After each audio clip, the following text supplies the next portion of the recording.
बच्चों, आप सबका इकोनॉमिक्स प्लस टू की क्लास में स्वागत। आज बिल्कुल इजी जैसा टॉपिक है, बहुत इजी है।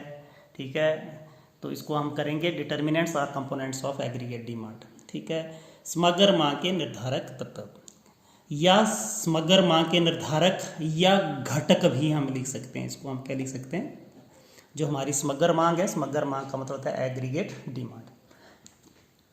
तो एग्रीगेट डिमांड की जो डेफिनेशन है मैंने आपको बताई है कि एग्रीगेट डिमांड क्या होती है। कोई भी एक अकाउंटिंग ईयर है, उसके अंदर वस्तुओं और सेवाओं की जो डिमांड होती है उसको ऑफ एन इकोनॉमी, एक अर्थव्यवस्था की वस्तुओं और सेवाओं की एक अकाउंटिंग ईयर के अंदर, एक लेखांकन वर्ष के अंदर जितनी मांग होती है उसको हम क्या बोलते हैं? समग्र मांग। इसके पिछले वाला वीडियो आपने लेक्चर जरूर देख लेना। इसके जो घटक हैं, what are the determinants, what are the components of aggregate demand.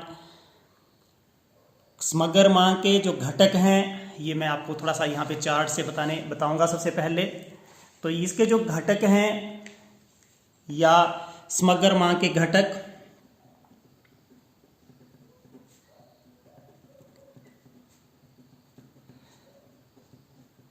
इसको बोलते हैं कंपोनेंट्स ऑफ एग्रीगेट डिमांड। ये आपके सामने आपको दिख रहे होंगे। ये हमारे चार घटक जिनका हम वर्णन कर रहे हैं, ये चार कंपोनेंट हैं। घरेलू उपभोग व्यय, जिसको हाउस होल्ड कंजप्शन एक्सपेंडिचर बोलते हैं, इनको अलग अलग हम पढ़ेंगे आज। गवर्नमेंट कंजप्शन एक्सपेंडिचर, इसको हम सी से डिनोट करते हैं, इसको जी से डिनोट करते हैं, सरकारी उपभोग व्यय।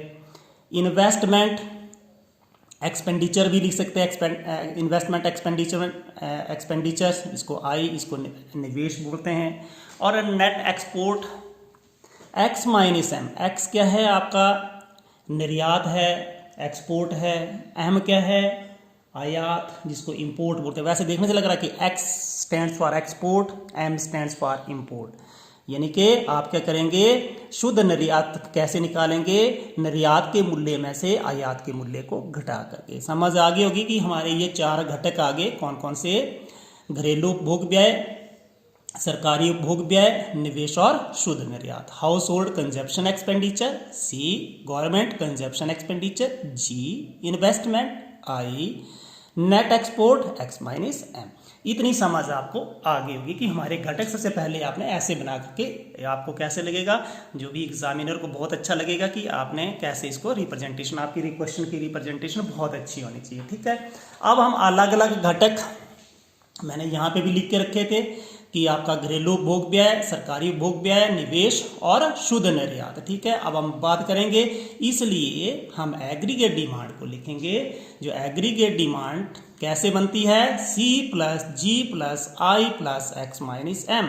सी stands for household consumption expenditure, घरेलू उपभोग व्यय। G stands for government consumption expenditure, सरकारी उपभोग व्यय। और आई स्टैंड्स फॉर इन्वेस्टमेंट, निवेश। एक्स माइनस एम, निर्यात के मूल्य में से आयात के मूल्य को घटा रहे हैं, इसको आप बोलेंगे शुद्ध निर्यात, इसको नेट एक्सपोर्ट। अब इनको अलग अलग हम स्टडी करेंगे, बहुत आसान है। घरेलू उपभोग व्यय, हाउस होल्ड कंजप्शन एक्सपेंडिचर, इससे जो हमारे हिंदी मीडियम के बच्चे हैं उनका इंग्लिश का थोड़ा सा वोकैबुलरी बढ़ेगी, इंग्लिश नॉलेज भी बढ़ेगी, और उनको फर्दर क्लासेस जो भी आपकी ग्रेजुएशन की क्लासेस है या एमए के अंदर इकोनॉमिक्स में, वो उनको इजी रहेगा। ठीक है, तो सबसे पहले घरेलू उपभोग व्यय क्या होता है आपने सबसे पहले डेफिनेशन पढ़नी है। इंग्लिश को मैं बिल्कुल ट्रांसलेट करके आपको बताने की कोशिश करूंगा। Amount of the money that the people spent out of the national income to satisfy directly their demand for goods and services is called household expenditure. कि राष्ट्रीय आय का वह भाग जो लोग क्या करते हैं, अपनी आवश्यकताओं की पूर्ति के लिए, अपनी आवश्यकताओं को संतुष्ट करने के लिए वस्तुओं और सेवाओं के ऊपर खर्च करते हैं, उसको हम क्या बोलते हैं? घरेलू उपभोग व्यय।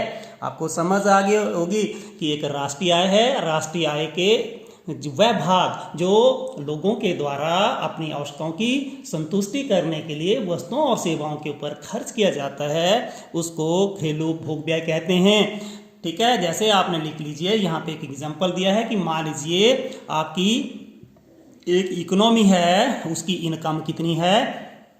5,000 करोड़ रुपए है, और उसमें से 4,000 करोड़ रुपए वो किसके ऊपर स्पेंड किए जाते हैं, इसके spend on the purchase of goods and services, वस्तुओं और सेवाओं के ऊपर जो है वो खर्च किए जाते हैं। तो ये 4000 रुपये क्या बन जाएंगे आपके, 4000 करोड़ रुपए बन जाएंगे आपके घरेलू उपभोग व्यय, हाउस होल्ड कंजप्शन एक्सपेंडिचर। आपको समझ आ गई होगी कि जो आपका amount of the money that people spend out of the national income to satisfy directly their demand for goods and services is called household expenditure, कि राष्ट्रीय आय का वह भाग जो लोगों के द्वारा अपनी आवश्यकताओं की संतुष्टि के लिए वस्तुओं और सेवाओं के ऊपर खर्च किया जाता है, उसको घरेलू उपभोग व्यय कहते हैं।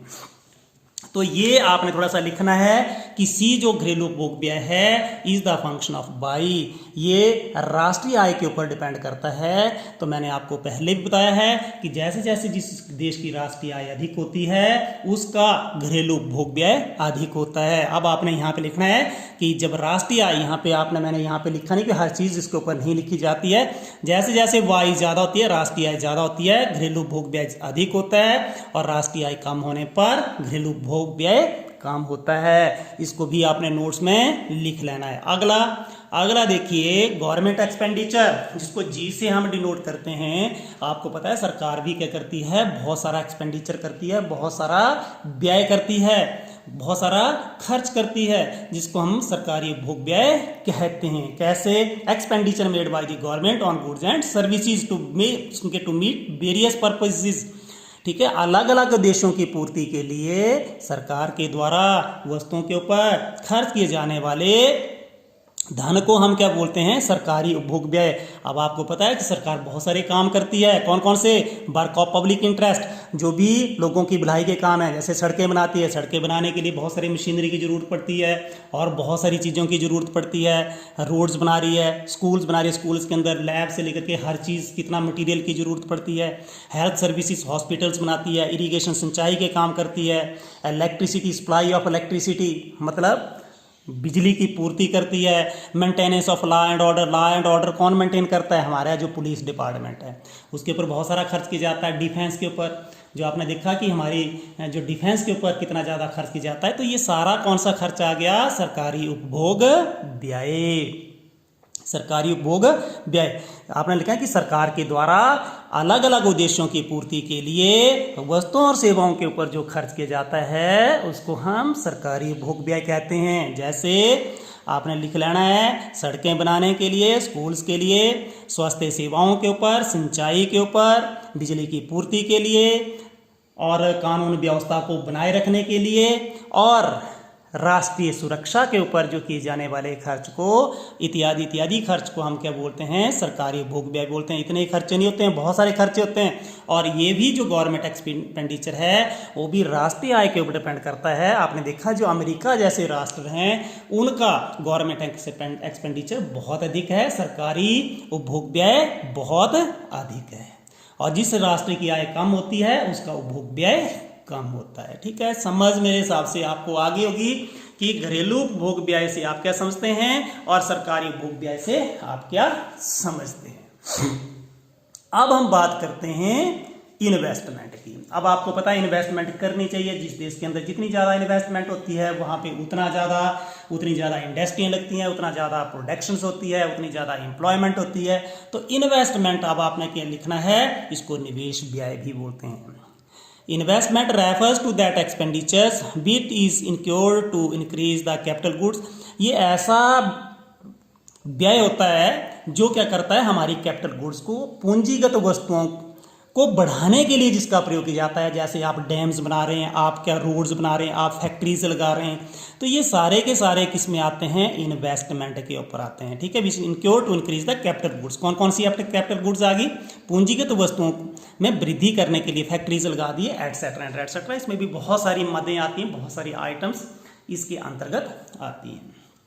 आपको समझ आ गई होगी कि जो हमारा इन्वेस्टमेंट है, यह निवेश क्या होता है, निवेश वह व्यय होता है जो कि हमारी पूंजीगत वस्तुओं को बढ़ाने के लिए, पूंजीगत वस्तुओं की मात्रा में वृद्धि करने के ऊपर जो खर्च किया जाता है। जैसे आप मशीन्स खरीद रहे हो, आप जैसे आप क्या कर रहे हो, फैक्ट्रीज लगा रहे हो, एटसेट्रा एंड एटसेट्रा इत्यादि तो उसको बोलते हैं उसको क्या बोलते हैं, निवेश व्यय। अब आपको पता है निवेश भी दो प्रकार से होता है, एक सरकार या निजी निवेश होता है, दूसरा सरकारी निवेश। निजी निवेश का मुख्य उद्देश्य क्या होता है, कोई भी एक निजी बंदा है या निजी व्यक्ति है वो निवेश क्यों करता है, लाभ कमाने के उद्देश्य के लिए। ठीक है, जो आपने यहाँ लिखना है यहाँ के अंदर इस क्वेश्चंस के अंदर कि जो प्राइवेट सेक्टर है, जो निजी क्षेत्र है, investment is undertaken to earn profit.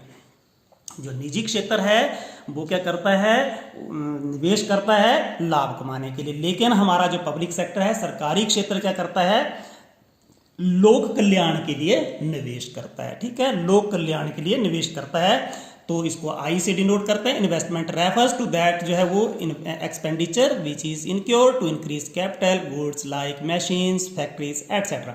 In private sector investment is undertaking to earn profit, यानी कि निजी क्षेत्र के अंदर जो निवेश किया जाता है उसका मुख्य उद्देश्य लाभ कमाना होता है। वाइल इन पब्लिक सेक्टर्स, लेकिन जो सरकार, पब्लिक का मतलब सरकारी, पब्लिक का मतलब निजी नहीं होता है, पब्लिक का मतलब होता है सरकारी। जैसे हम यहाँ पे बोलते हैं पब्लिक स्कूल, पब्लिक स्कूल तो वो गवर्नमेंट के होते हैं, लेकिन हमारे यहाँ पे एक ट्रेंड चलता है पब्लिक का मतलब क्या होता है, सरकारी। Public sector investment is made to make public welfare, उसका क्या होता है, मुख्य उद्देश्य क्या होता है, लोक भलाई होता है।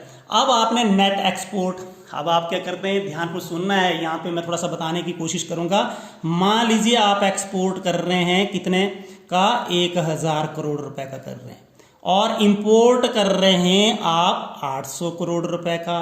तो यहाँ पे x माइनस ये एक्सपोर्ट, ये x माइनस m, तो ये हो गया आपका 8000, ये आपका 1000 माइनस 800, तो ये 200 करोड़ रुपए हो गया। इसका मतलब x माइनस f कैसा आ गया, पॉजिटिव आ गया, धनात्मक आ गया। अब दूसरा आपने उल्टा करके देख लीजिए, m आपने मान लीजिए 800 करोड़ रुपए है इंपोर्ट जो है, और एक्सपोर्ट जो है आपका कितने का, 1000 करोड़ रुपए का है। x माइनस m करेंगे, ये इधर मैंने ये वही लिख दिया है। ठीक है, तो इसको मैं एक बार यहाँ पे फिर यहाँ पे बताता हूँ आपको। मान लीजिए एक्सपोर्ट आपका कितना था, 800 करोड़ रुपए का, और इंपोर्ट जो है आपका रुपीस ये कितना, 1000 करोड़ रुपए का। तो अब आपने x माइनस m लिख दिया, तो 800 में से जब 1000 आपने घटा दिए तो कितने आ गए आपके, ये आपने कुछ नहीं करना है, मैंने आपको सिर्फ समझाने के लिए किया है। ये माइनस के कितने आ जाएंगे, 200। तो यहाँ पे x माइनस m कैसा आ गया, नेगेटिव आ गया, इन दोनों का डिफरेंस नेगेटिव आ गया। इसका मतलब आपका शुद्ध निर्यात कैसा है, ऋणात्मक है।